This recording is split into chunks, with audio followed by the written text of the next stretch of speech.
अंबानी और अडानी को लेकर मोदी सरकार लगातार आलोचनाओं के दायरे में रहती है। लगातार आलोचना होती रहती है विपक्षी राजनीतिक दलों के द्वारा और आम लोगों के द्वारा भी। लेकिन ताजा मामला कुछ बड़ा है। दरअसल अडानी लगातार दुनिया भर में काफी तेजी से आगे बढ़ रहे थे और पिछले कुछ हफ्तों पहले, एक हफ्ते पहले ही की बात है, जब वो दुनिया के टॉप 10 में तीसरे स्थान पर सबसे बड़े कारोबारी बन गए थे और उन्होंने अंबानी को बहुत पहले पीछे छोड़ दिया था। और इससे भारत की अर्थव्यवस्था को काफी कह सकते हैं कि मजबूती मिली थी। लेकिन इसके बावजूद तमाम लोगों के निशाने पर अडानी और सरकार के रिश्ते बने हुए थे। दरअसल आरोप ये लगते रहे हैं मोदी सरकार पर कि आउट ऑफ द वे जाकर के सरकार अडानी और अंबानी की मदद करती है। और निश्चित तौर पर अगर ऐसा कुछ है तो उसकी जांच होनी चाहिए और उसका सच सामने आना चाहिए। जनता को यह सच जानने का अधिकार है, हक है। लेकिन क्या वास्तव में सरकार ऐसा कर रही है? और क्या जो स्थिति आज हमें देखने को मिल रही है कि अडानी दुनिया के तीसरे सबसे बड़े कारोबारी से नीचे खिसकते हुए 16वें नंबर पर पहुंच गए हैं। दरअसल अमेरिका की एक एजेंसी है, हिंडनबर्ग रिसर्च एजेंसी, जो 5 लोगों का एक छोटा सा ग्रुप है और जिसका पता भी शायद इंटरनेट पर अवेलेबल नहीं है, जो एक गुप्त संस्था है। और 2017 में कुछ लोगों ने मिलकर के इस संस्थान को बनाया और उसके बाद से इसका काम यही रहा कि वो तमाम कंपनियों में इस तरह की खामियों या त्रुटियों के बारे में रिसर्च करेगी। ये इसका जो सफेद पहलू है वो है। लेकिन दरअसल अगर इसके दूसरे पहलू की तरफ जाएं तो सच्चाई ये है कि ये कंपनी कहीं ना कहीं, ये संस्थान कहीं ना कहीं शॉर्ट सेलिंग को प्रमोट करती है। यानी कि अगर ये किसी भी कंपनी के ऊपर रिसर्च करती है तो उसके लिए उसके निजी हित उसमें शामिल होते हैं। और आपको एक और चीज मैं बता दूं कि इस कंपनी के द्वारा की गई जांच पड़ताल अब धीरे धीरे कानूनों के दायरे में भी आ रही है। मैं अडानी का बचाव नहीं कर रहा हूं, लेकिन जिस तरह से भारत अब विश्व की उभरती हुई अर्थव्यवस्था बन रहा है, 5वीं सबसे बड़ी अर्थव्यवस्था बन चुका है, और आने वाले समय में टारगेट या उम्मीद ये जताई जा रही है कि भारत इसी रफ्तार से आगे बढ़ते हुए दुनिया का एक प्रभावशाली देश बन जाएगा।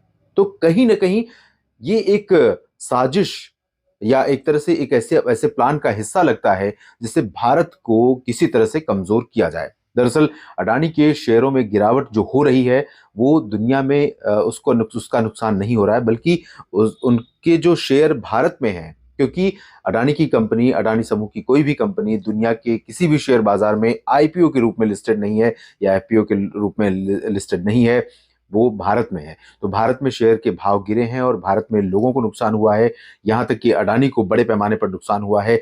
और अब सरकार ने यह स्पष्ट कर दिया है और आरबीआई ने बैंकों से जो लेन देन हुआ था अडानी का उसके बारे में बैंकों से पूछा है।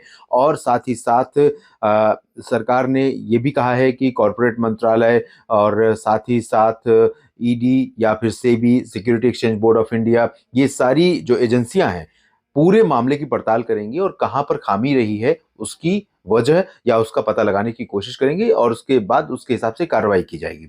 लेकिन दरअसल ये मामला ऐसा है कि अगर इसमें अडानी कहीं भी कुछ त्रुटि करते हुए पाए जाते हैं। अभी मैं एक आर्टिकल पढ़ रहा था जिसमें ये लिखा हुआ था कि भारत में जिस तरह का इंस्पेक्टर राज और लाल फीताशाही का प्रचलन था, जिस तरह की परंपरा रही है, उससे किसी भी कंपनी के बारे में ये कहना कि वो पूरी तरह से उसका जो पूरा बही खाता है, पूरा पाक साफ है, उसमें कोई गलती नहीं है, ये भी अतिशयोक्ति होगी। और आपको ये भी बता दें कि इस हिंडनबर्ग रिसर्च ने ये कहा है कि अब तक के इतिहास में सबसे बड़ा फ्रॉड इसे माना जा सकता है।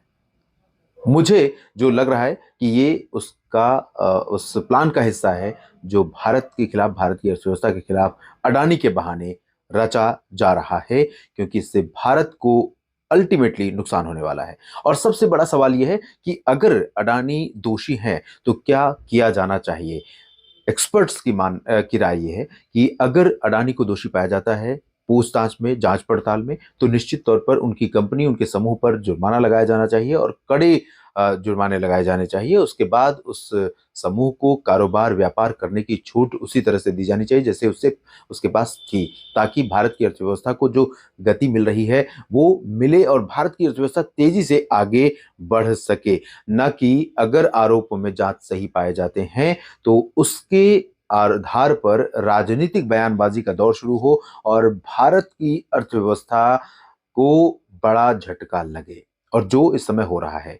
मैं निश्चित तौर पर अडानी की आंख बंद करके तारीफ नहीं कर रहा हूं और ना ही मेरी कोई मंशा है, ना ही मैं इस तरह की सोच रखने वाला व्यक्ति हूं कि अडानी सही है तो सिर्फ सही है, अडानी अगर गलत है तो गलत हो सकते हैं। लेकिन अडानी का समूह अगर गलत है तो उसको सही करने के उपाय सरकार को ढूंढने चाहिए कि किस तरह से, क्योंकि ये दरअसल अल्टीमेटली ये भारत के लिए बहुत ज्यादा नुकसान का कारण बन सकता है। जो भारत अभी महंगाई और बेरोजगारी के मुद्दे से लगातार लड़ रहा है, सामना कर रहा है, और सरकार के पास इन दोनों चीजों के लिए कोई बहुत अच्छे उपाय नहीं है। इस बीच रिजर्व बैंक की मौद्रिक नीति समीक्षा समिति की बैठक शुरू हो चुकी है 3 दिन की, और वो आज शुरू हुई है, परसों खत्म होगी और परसों अनाउंस किया जाएगा। हो सकता है रेपो रेट में 0.25% की बढ़ोतरी की जाए, और ऐसे में फिर से ईएमआई यानी इजी मंथली इंस्टॉलमेंट्स, अगर आप किसी लोन को आप चला रहे हैं तो आपका जो ईएमआई है वो बढ़ जाएगा। और ये मेरे लिए, आपके लिए, हर उस व्यक्ति के लिए जो मध्यम वर्गीय है, जिसका ईएमआई है, उसको नुकसान, इससे उसको उस पर बोझ बढ़ेगा। लेकिन और ऐसी परिस्थितियों के बीच में अगर भारत की किसी सबसे बड़ी व्यावसायिक हस्ती पर, व्यावसायिक समूह पर इस तरह का आरोप लगता है, झटका लगता है, तो भारत का जो कि पिलर है, एक भारत के जो पिलर हैं, टाटा, अंबानी या फिर अडानी, अशोक लेलैंड या जो भी इस तरह की कंपनियां हैं भारत की, वो भारत के आधार स्तंभ हैं। विदेशी कंपनियों को हम बहुत ज़्यादा उस उनकी आलोचना हम नहीं करते हैं, क्योंकि हमारे सामने इस तरह की तस्वीर पेश की जाती है कि विदेशी कंपनियां पूरी तरह से पाक साफ हैं। आपको बता दें कि अमेरिका में विदेशी कंपनी पर या अमेरिकी कंपनी पर जो भी फाइनेंशियल फ्रॉड के केसेस होते हैं, उसको लेकर के दोहरे मानदंड है। अगर अमेरिकन कंपनी है तो उस पर दंड या फिर उसको पनिश करने का जो तरीका है वो अलग है, और कोई विदेशी कंपनी है, यानी अगर नॉन अमेरिकन कंपनी अमेरिका में कारोबार कर रही है और उस पर फाइनेंशियल फ्रॉड के केसेस लगते हैं, केसेस बनते हैं या जांच में सामने आता है, तो उसके लिए नियम अलग हैं। तो भारत को भी क्यों ना अपने देश की कंपनी के लिए नियम अलग करने चाहिए। फिलहाल इस वीडियो में इतना ही, और डिटेल्स के साथ बातें करेंगे और विस्तार से बातें करेंगे इस मुद्दे पर। जुड़े रहेगा न्यूज़ मीडिया मंच के साथ। धन्यवाद।